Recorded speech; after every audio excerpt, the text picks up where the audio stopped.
Welcome to Fierce Fit Feminine and Other F Words, a place where women come to learn how to improve their health, beauty, body language, and communication. I'm Christine Brunelli, and I'm your host, and today we are tackling a big subject in a short amount of time.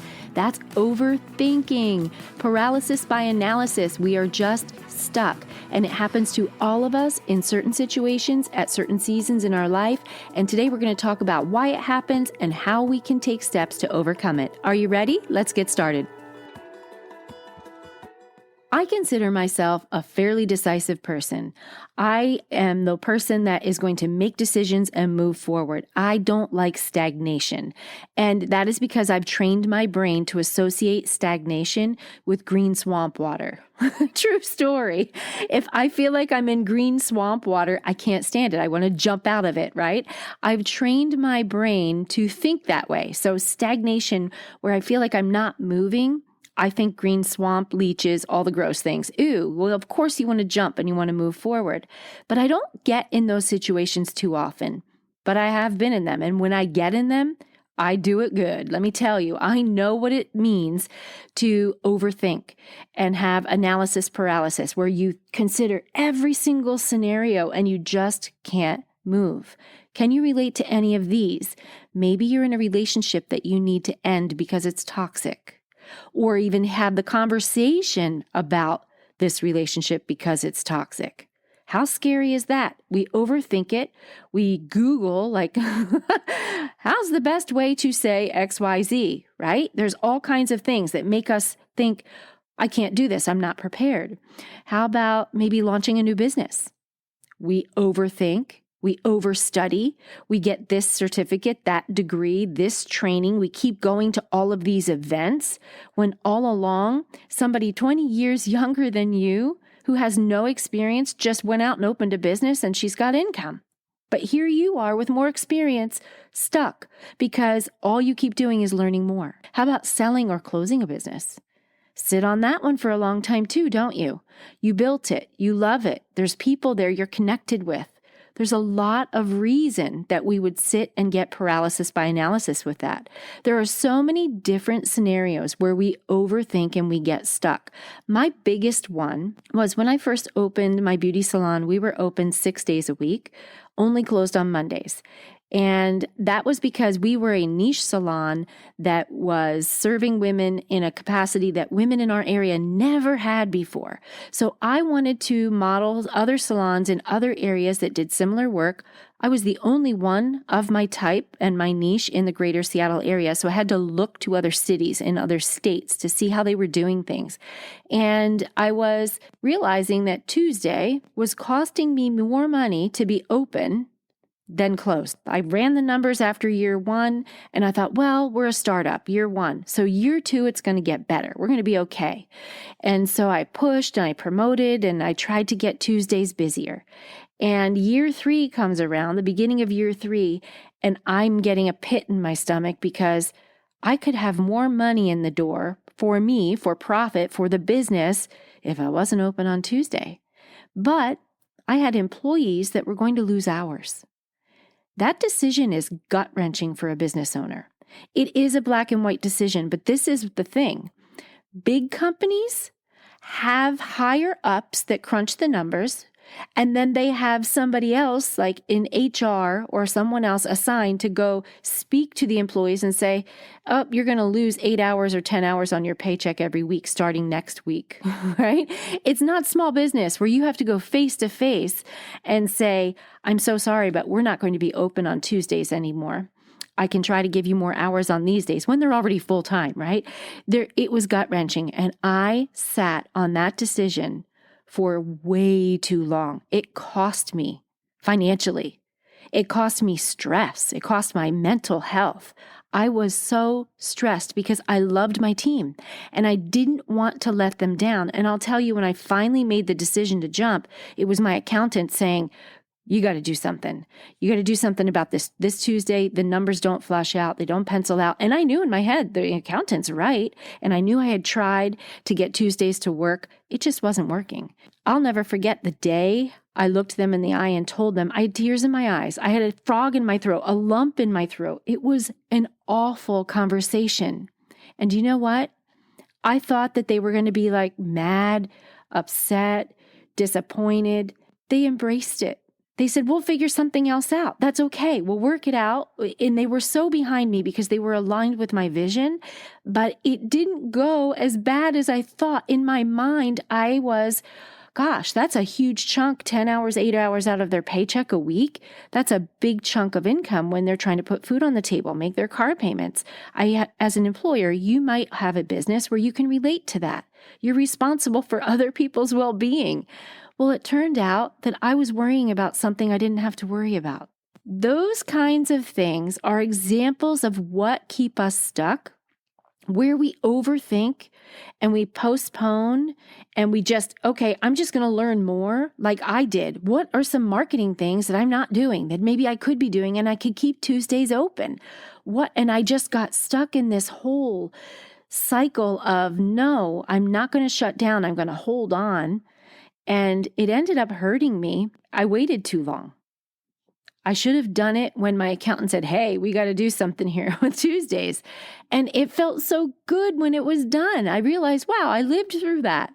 So there have been a lot of studies and research. So much is done on this topic. And when I was preparing for this episode, I found a couple common threads that I thought you might find interesting. What are the reasons that keep us stuck? And I want you to identify what your situation is right now, because I can almost guarantee you have one thing that you are overthinking.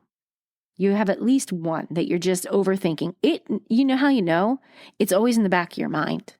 I need to have that conversation. I need to do this, and you're just not. I need to have the guts to do this, and you're just not. There are a few reasons I found that were common threads according to all the studies and the experts that have weighed in on this subject. One reason you might be stuck is because a previous decision of yours did not go so well. So now you don't trust yourself. If that's you, there are ways to overcome that. I'm going to keep going and we'll get back to it. Some people are more concerned about what people will think when you make the decision. That was me with the Tuesday thing. I was not only worried about their well-being, but I thought they would look at me as, she's a failure. She can't keep this salon open for 6 days. By the way, opening it 5 days a week was the smartest thing. Keeping it at 5 instead of 6 was the smartest thing we could have ever done. Business went up after I did that. But worrying about what others will think is something that keeps people stuck in paralysis analysis. Well, what if I don't have all my ducks in a row and I open this business? Like, what will it look like? What if I hire people and I'm not perfect and I'm not leading them the way I should be? I better study more on being a good leader. Ooh, can you relate to that one? Some people can't even make a decision on which vacation to take because you're overanalyzing all of the safety issues of where you would travel. And then when you choose a place to travel that's some random place that you never talked about, but you feel safe with your decision, you still won't make it because people will be like, why are you going there? And that's a wild example, right? It's kind of out there, but that's true. We do overthink things that come down to even fun decisions. It's not just heavy decisions that get us stuck in overthink. The third common thread that I found in what people get stuck in is we have too many options. We get overwhelmed with all of the options and we shut down. I have this when I go in a store like Best Buy. I don't like tech stores. Apple, I don't like it. I love their product, but I walk in and I'm like, well, why do we need so many different things? Just give me like 3 choices, A, B, or C. And I am that way to some extent, even in Costco. Just too many choices. If I am attached and aligned with my vision, and if you didn't catch my previous episode to this one, go back and have a listen because it talks about having your vision and a purpose. Once you have that, you are aligned and focused, and you know once you see something or hear something or you're exposed to something that doesn't align with where you are on your path, where you're going, you won't be distracted by it. But sometimes with all these options, too many, we hit overwhelm, we shut down. because we want to analyze every single thing. That happens when we buy cars, when we buy swimsuits, when we are looking at opening a new business, when we are trying to have a conversation with someone that's going to be highly uncomfortable. We overanalyze, we get stuck. So let's talk about the strategies we can use to overcome the stuckness, the reasons that we are getting that paralysis analysis. The first thing you need to do is ask yourself a couple questions. How important is this decision for you? How important is it? Where is it on the scale of 1 to 10, where my house is burning down, I have to make this decision right now as a 10, right? I need to get out or whatever. I need to move.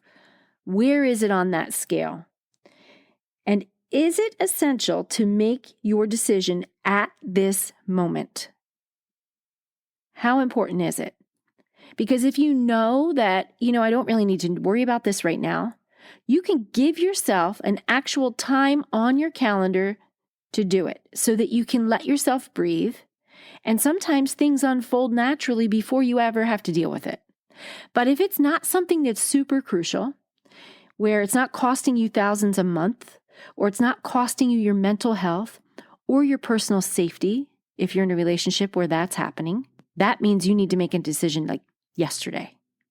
But if it's not a decision like that, give yourself a deadline, like put it on your calendar for when you'll address it again, and give yourself some grace. Now let's talk about how we worry about what others will think, or how it will land, or how it will affect relationships when you make this decision, whatever it is that's keeping you stuck. That is a deeper issue. Who is it that you're worried about? Is it a family member? Is it a spouse, a partner? Is it an employee, an employer? Is it a stranger on the internet? I just had someone come after me and attack me online not too long ago when I was commenting under someone's Instagram post who I follow, and I was saying, wow, this is an amazing tip. Thank you for sharing this. And this random person came under and attacked me and the person that was posting the content, and they don't even follow it. It was really just this strange thing. And I thought, did I say something? I literally questioned myself for a second and thought, did I say something offensive? And I didn't. I was just out there showing support to another female in business. And I thought, I'm not giving this guy another minute of my thought. I don't care what they think of me. I don't care that they think I follow a page. By the way, it's amazing. She's an etiquette expert. She's great. She teaches all kinds of fun tips about etiquette and manners, and I think she's amazing. And it's not even something offensive, but this person was on one. And I found myself giving like 5 minutes of my life to this rude, mean person, as if I cared what he thought about me. If you are someone that cares about people like that, like I can't go out on social media and do this because what will people think? Who cares? If they're not paying your bills, they're not putting food on your table, you don't know that person. It doesn't matter what they think. By the way, that same mindset applies when you're wearing a swimsuit, strolling down the beach, and you're worried about everybody looking at you. One, they're more worried about themselves than they are about you. They're not even paying attention to you. But two, who cares what they think? Live your life. Live your life. You want to launch your business and you think you're afraid you're going to make mistakes and you care what people think? You're doing more for your life, moving the needle forward and learning from what didn't work so that you could continue moving forward than they are sitting on the sidelines if they're judging you. Most people in today's world are inspired by courage. They're inspired by honesty. They're inspired by your vulnerability to say, oh my gosh, I did this and it was a big fail, but I learned from it. And then guess what? They're inspired by you sharing that, and you may even improved their life to help them move the needle in their life. Now let's talk about if we're worried about how it's going to affect someone close to us, someone in our family, a partner, a spouse, a parent. That comes down to a couple things. This is a deeper issue. This is more attachment. And I don't have time to get into the psychology of attachment styles, but the way we're raised when we're young affects how we are connected to our close relationships as adults. And if you are someone that has a fear of abandonment, that type of anxious attachment, it's going to be very difficult for you to face any conversation where you think that person's going to jet if you bring it up, because your attachment style is called anxious attachment. So if you are not familiar with your attachment style, I would suggest you go find the books on it. There are so many. There's one just called The Attachment Styles. It's brilliant work. It's dead on. It's not mine. This is solid, effective, evidence-based in science. When you learn your attachment style, you learn it was based on who gave you nurture and caregiving as a baby and a young child and what you thought love was. And then you take that same thing that you learned and you apply it to your future relationships. And let me tell you, after several years of counseling, your girl can tell you, I am at a secure attachment place now. So if you don't like what I have to say and you're someone close to me, sorry, not sorry. This is my truth. And I say it in a way that I know it's true for me, and I know I'm not physically causing harm, and I know it's on them to deal with my truth however they want to. So it takes some work when we are stuck in concern about, if I make this decision, how is it going to affect my relationships on the other side? That, if those people are close to you, comes down to your attachment style. And I would suggest get self-aware, learn, because once you do, you will overcome and you won't be stuck there anymore, because your goal is to be a secure person with you're secure in yourself and your decisions. You know what is right for you. And you can speak your truth and you can be who you want to be, and you're not going to be stuck in paralysis analysis and overthink anymore, because you're not going to be so absorbed with how it's going to feel or land or affect relationships with those people closest to you. Okay, that overcomes overthink when it comes to worrying about what people might think about us. We've already covered how to stop overthinking when it comes to overwhelm, because we have too many options, and that is know your purpose, know your vision, know your final destination, because then you can eliminate all the things that don't fit in that plan. Now let's go back to the very first thing I brought up that creates overthinking and paralysis by analysis, and that is you don't trust yourself. You made a decision that showed that it didn't work, and now you don't trust yourself to make another decision again. This is a big one. And one, it can be rooted in perfection. If you're a perfectionist, that will crush a perfectionist soul. And you have to know that perfection is the lowest standard you can ever set for yourself, because it doesn't exist. There is no such thing as perfection. You need to consider that you're human and you are judging yourself harder than anybody else is judging yourself. And I found this really cool exercise that I want to share with you, because if you are this person, learning to trust yourself again gets really rudimentary. If you are truly like, I don't pick the right partner, I pick the wrong guys, I can't pick the right stocks to invest in, all of these things that are keeping you paralyzed. So now you can't move forward because you overthink it. You need to learn to trust yourself again. And this exercise is brilliant, but it's really basic. Super easy. Get yourself in the most comfortable position laying down that you can possibly get yourself in. And I mean whatever it takes for you to be comfortable. If it's a feather bed or fluffy pillows or down comforters, whatever. The lighting, the atmosphere, everything, just get yourself comfortable. Lay down, close your eyes, and ask yourself, this is so basic, but I want you to try it if you're this person. Am I comfortable?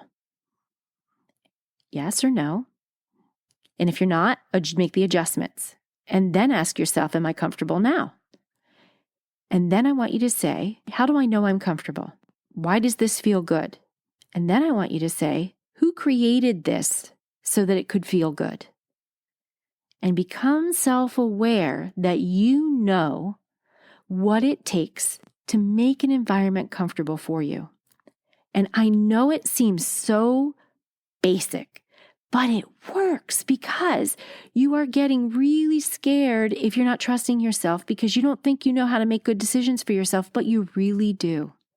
And when you can do something so basic as this exercise, where you can get the room perfect, maybe it's your bed, maybe that's your spot, and you just get in this ultimate place of bliss, close your eyes and say, am I comfortable? Why do I feel comfortable? What about this feels comfortable? Who made this comfortable for me? And that right there is the answer to your question. You did. And you continue finding other situations. Am I enjoying this meal that you cooked? What do I like about this meal? What is enjoyable about this meal? Who created this meal? Who decided to create this meal? And you have to go back to those things because you need to learn. You do know what it takes to make good decisions for you. So we're going back to basics. Okay, that is the entire episode on how to stop overthink. Now you have your strategies. I'm going to let you go right here because I want you to evaluate where you're stuck and you have paralysis analysis and figure out why, and then apply these principles to get you unstuck or give yourself a deadline on the calendar because, my girl, you're fierce and I know you can do it. See you next time. If you enjoyed this episode, don't forget to hit subscribe so that you get notified when the next episode is released. And feel free to share this with a friend who is stuck in making a decision because every little bit helps. And sometimes when they hear it from someone new, it's just the nudge they need. Okay, my friend, until next time, have a fierce, fit, feminine, and fabulous day.